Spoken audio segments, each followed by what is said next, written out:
Good evening guys. Ito tapos na natin yung isang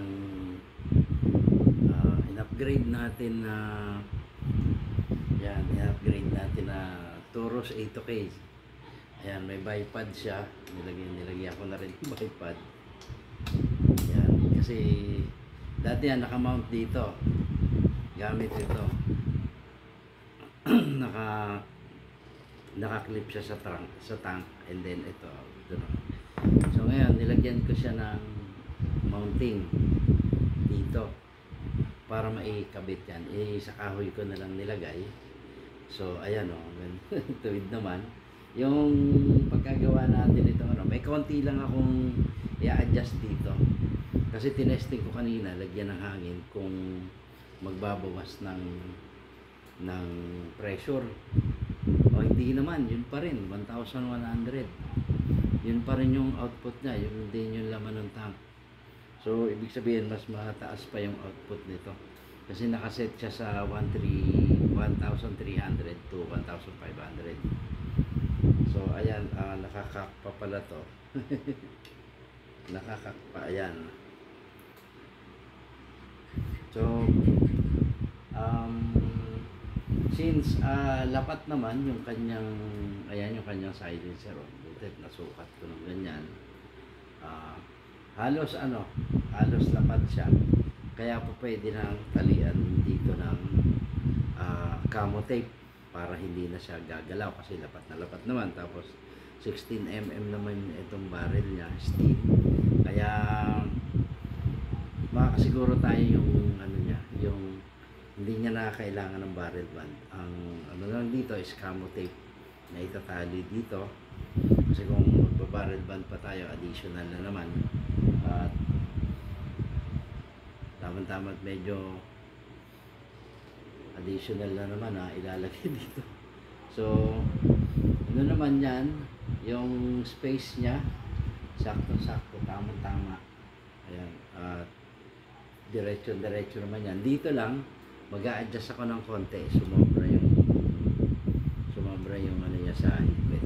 So ibabalik ko ng konti. Kung mapapansin nyo, medyo ayan, nakatabingi siya ng konti.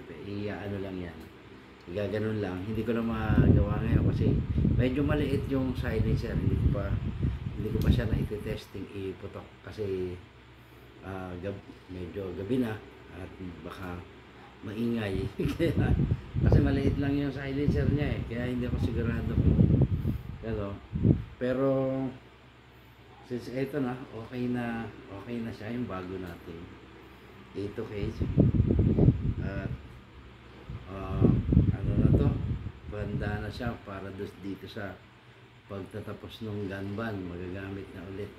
Kaya kung nasa bukid ka naman, sa may farm ka, tama ito. So pinakita ko lang sa inyo yung bago nating gawang A2K. Ayan, may bipod pa.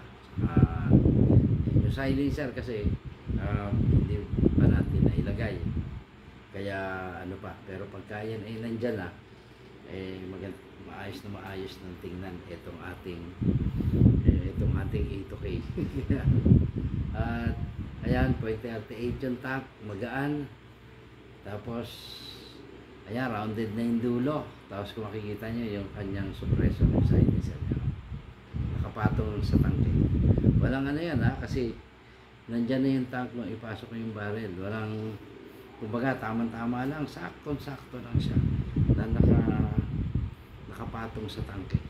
Walang kagalaw-galaw. Saka makikita nyo, ayan kasi kung merong konting makikita nyo dito sa pagitan, hindi siya pantay Kung inangat dyan para lang pumasok, makikita yan dito, itong pagitan ng barrel at saka ng tank. Hindi pantay. Ito naman siya, pantay naman. Baka bukas ilagay ko pa yung clamp niya dito. Titingnan ko doon, nandito yata. Tatry ko kasi meron dito may rear side dito. Tingnan ko kung kakasyang ilagay. Tapos yung barrel niya, kung mapapansin nyo dito, may konting uka. Pasukan niya ng tornilyo dito mag-uuka rin ako kung ilalagay ko yon, kasi hindi kasya yung tornilyo pumasok dito. Kaya magbabawas tayo dito, ano tayo, ano tayo ng konti, magbubutas tayo ng konti. So ito, nakita nyo na naman yung part 1 nito, at yung kita nyo na rin kung paano yung sinabi ko nga na before. Ito na yung after. Ito na yung after ng ating upgrade nito. So bukas titingnan ko, dating ko yung hangin, kung ano talaga yung magiging output niya. Dapat makita talaga natin, kasi nakaset siya sa 1.3 to 1.5. Yun, may nagdidepende sa plenum, pero excuse me, ang plenum nito kasi mahaba naman, kasi mula rito hanggang dito, ayan, hanggang dyan, nasa 5 inches yung plenum niya, kaya sigurado tayo na hindi siya magkukulang sa power. So hanggang dito na lang. Maraming salamat po sa inyong pagsubaybay ulit sa ating video.